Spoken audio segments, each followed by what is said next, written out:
New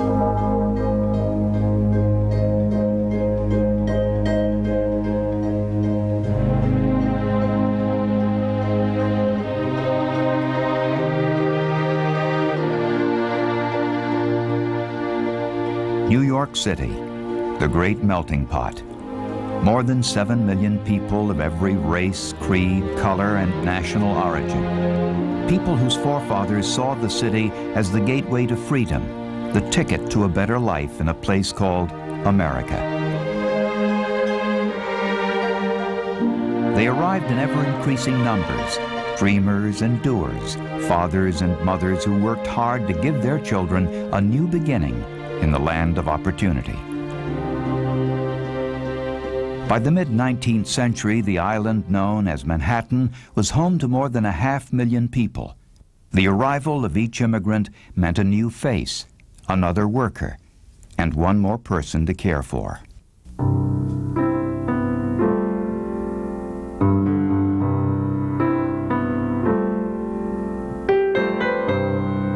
In November of 1871, the Reverend William Augustus Muhlenberg, who founded St. Luke's Hospital 25 years earlier at 54th Street, climbed into his carriage and headed uptown.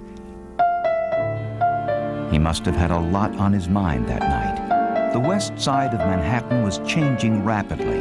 Hospital beds were in short supply. Yet the Reverend seemed optimistic. Help for his beloved West Side was on the way. For tonight, he would formally bless the Roosevelt Hospital on the occasion of its opening. Perhaps he also had an intuition that more than 100 years later, the hospital he had built and the hospital he would bless would become one and work together for the common good.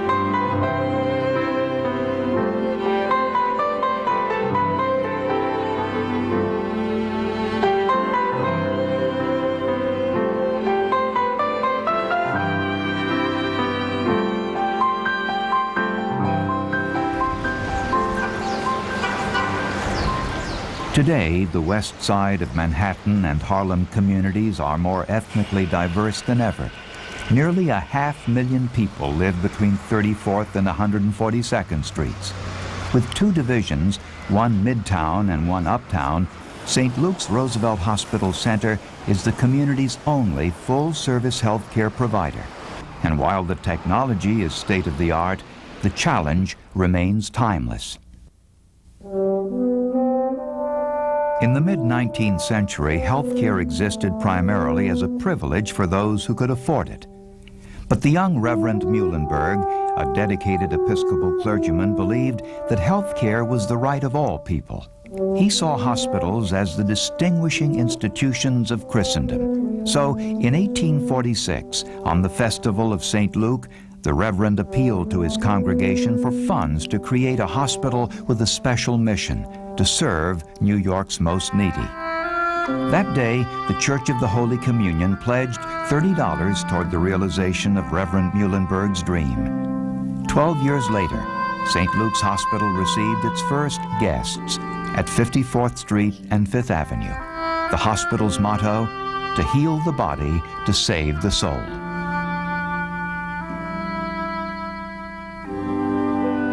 In 1863, James Henry Roosevelt, a member of one of New York's first families, passed away, leaving a bequest of nearly $1 million for the founding of a second hospital to help the city's most needy. At age 30, he had fallen gravely ill and devoted his remaining years to amassing the funds necessary to make his dream come true. The Roosevelt Hospital opened its doors on November 2, 1871 at 59th Street and 9th Avenue. That night, Reverend Muhlenberg of St. Luke's Hospital offered the benediction, and the Reverend Thomas Vermilye, a boyhood friend of Mr. Roosevelt's, offered these words of encouragement. The Roosevelt Hospital now begins its benevolent work, and we pray for it a career of great usefulness. 7 years after opening, St. Luke's Board of Managers reported there have been 100 more patients than in the year preceding, making the whole number treated since the opening some 35,000, The majority of these, except for their resort here, would have lingered or died in the wretchedness of tenement houses.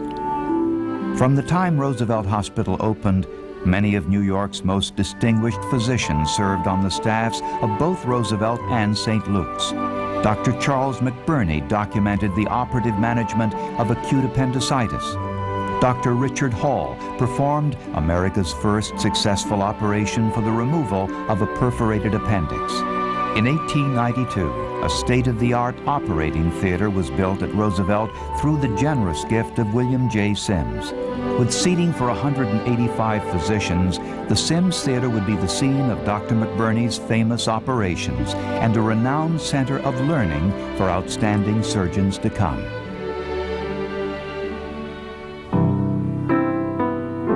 By the late 1890s, charity patients accounted for more than 70% of the whole number treated at St. Luke's.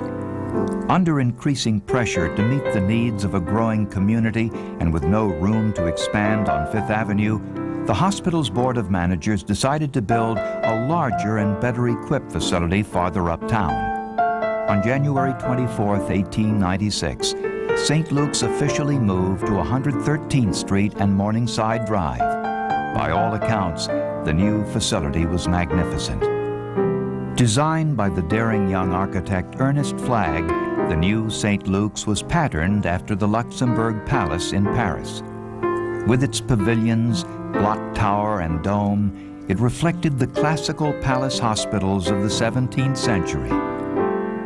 Wards were arranged so that the sun could enter windows on 3 sides during the course of a day. In keeping with the spirit of its founder, the hospital's chapel made a striking first impression. Its architectural grandeur and picturesque location made St. Luke's an ideal place to get well.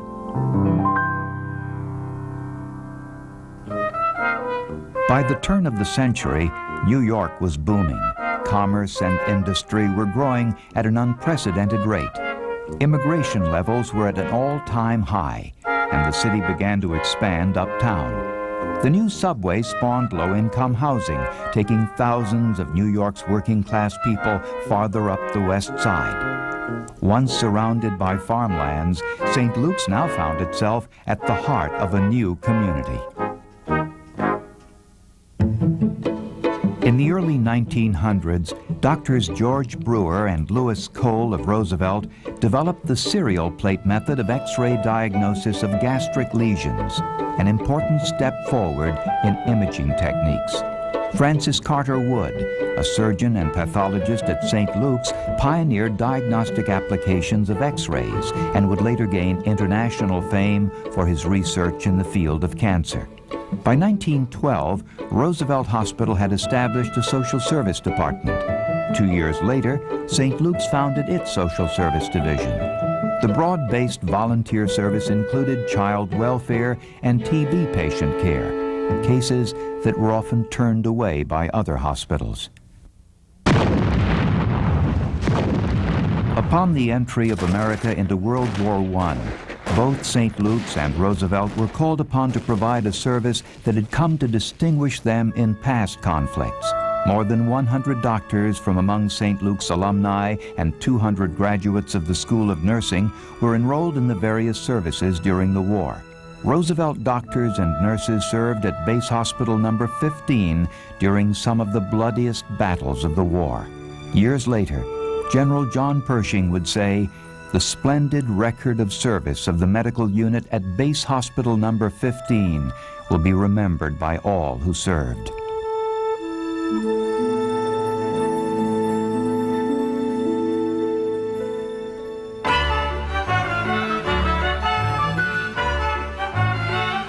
As America and New York roared into the 20s, Babe Ruth was belting home runs for the Yankees, and Jack Dempsey was slugging all comers at Madison Square Garden.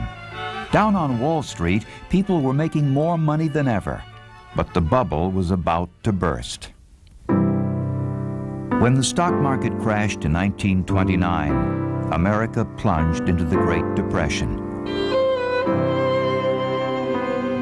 Despite the crisis, St. Luke's and Roosevelt never wavered in their devotion to the West Side community. In 1934, an efficiency expert who surveyed St. Luke's Hospital reported, "St. Luke's is perhaps the outstanding institution in the city. There is an atmosphere of charity, faith, and humane consideration for suffering which is admirable and unsurpassed elsewhere." From the beginning, volunteers provided an important link between medical services and the personal needs of patients. Many volunteers came from the Christian community, which continued to be a strong support system for both hospitals. Over at Roosevelt, Dr. Arthur Antonucci, the son of Italian immigrants who would later become the premier diagnostician of his time, began his distinguished career.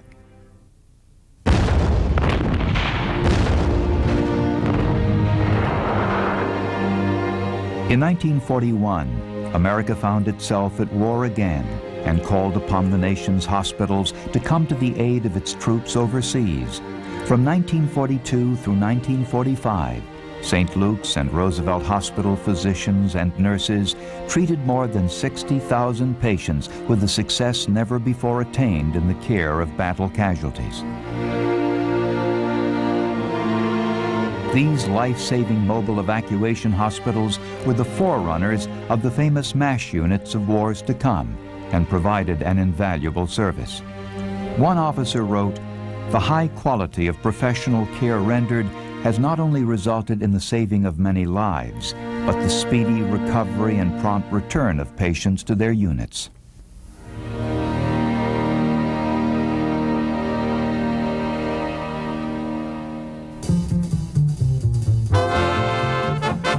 After the war, the Upper West Side of Manhattan, like the rest of America, went back to work. The baby boom was in full swing, and the community was once again growing rapidly. The hospitals were as busy as ever. The medical establishment was pushing for a more academic approach to physician training. Teaching programs were becoming more and more important to attracting top candidates for the house staffs of all hospitals. A former chief of medicine remarked, "In the final analysis, the quality of the medical care St. Luke's could provide was the product of the quality of the professional staff we could attract."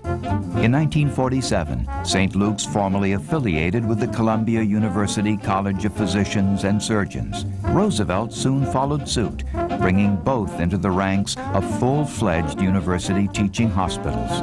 One surgeon described it this way, "The rich heritage of teaching shined brightly in those days.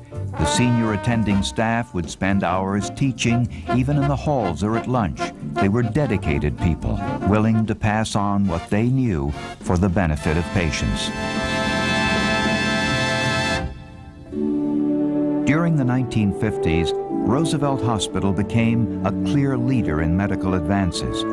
Its hand surgery service and residency training programs were established by Dr. William Littler. Even today, these programs rank among the finest of their kind in the world. Meanwhile, St. Luke's was busy expanding its service to the community by incorporating New York's renowned Women's Hospital as its women's division.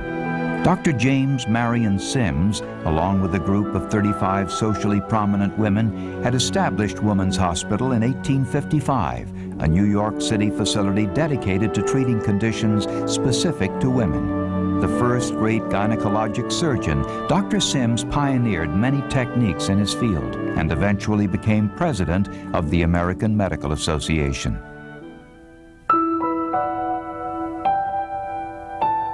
About the time Dr. Jonas Salk was discovering a cure for polio, surgeons at St. Luke's were performing New York's first open heart procedure. In the coming decade, St. Luke's would rank among the top open heart surgery centers in the world. By the mid-1960s, New York had an industrial workforce of nearly 1 million, and while the decade was marked by social unrest, the two hospitals remained protective of the city's most vulnerable. The first Senate hearings on the increasingly widespread problem of child abuse were held at Roosevelt Hospital.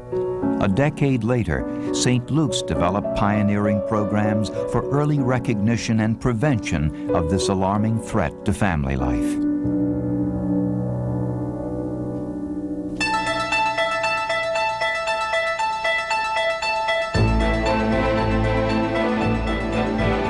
the time the 1970s rolled around, New York and the Upper West Side had changed even more than Reverend Muhlenberg could have imagined. Like many urban centers, health care in the city was in a tailspin. Medicare and Medicaid had changed the way hospitals did business. It was becoming more and more costly to maintain high levels of care. So in 1979, St. Luke's made the pioneering move to join forces with Roosevelt, forming St. Luke's Roosevelt Hospital Center. This merger brought together two hospitals that had always shared a common cause: to care for the community's most needy.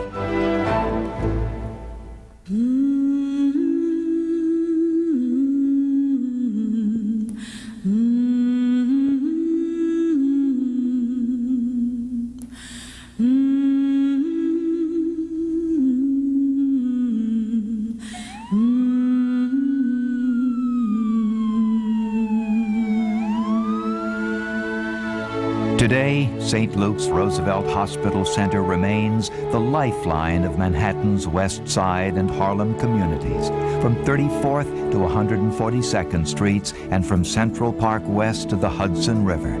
It is home to 1,200 attending and 500 house staff physicians, 1,100 nurses, nearly 5,000 other staff members, and hundreds of volunteers. Even in the face of managed care, funding cutbacks, and the demands of doing more with less, the work continues. From Independence Square and its innovative approach to rehabilitation to the increasingly popular birthing center, from the pediatrics department, which boasts the city's lowest infant mortality rates, to the state-of-the-art heart center, St. Luke's Roosevelt carries on a tradition of preeminent medical care. The Theodore B. Van Italy Center continues its groundbreaking work in nutrition and weight management, while the legacy of Dr. Littler lives on in hand surgery. The emergency department treats nearly 100,000 visits a year, and medical research continues on all fronts, including treatment for AIDS. Today, as in the past, St. Luke's Roosevelt depends on a long list of benefactors.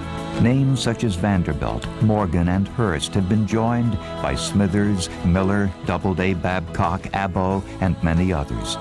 Their generosity enables the hospital center to carry on its important mission. As Reverend Muhlenberg said upon realizing his dream 150 years ago, "Blessed be God for this good and happy day. The seed is planted, and I trust by the hand of him who will not let it die."